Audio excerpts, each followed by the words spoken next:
Multiply the quantity 8 minus y times the quantity 6 plus 5y. We'll use FOIL because we have a binomial times a binomial.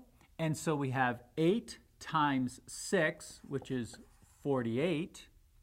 The outer terms, 8 times positive 5y, gives us 40y. The middle terms, the inner terms, negative y, or the opposite of y, times 6 for negative 6y. And then the last terms, the opposite of y times 5y, would be negative 5y squared.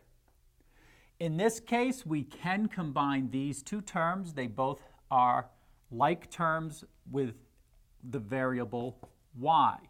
So we have 48, and then 40 minus 6 is positive 34 with the y, and then minus 5y squared.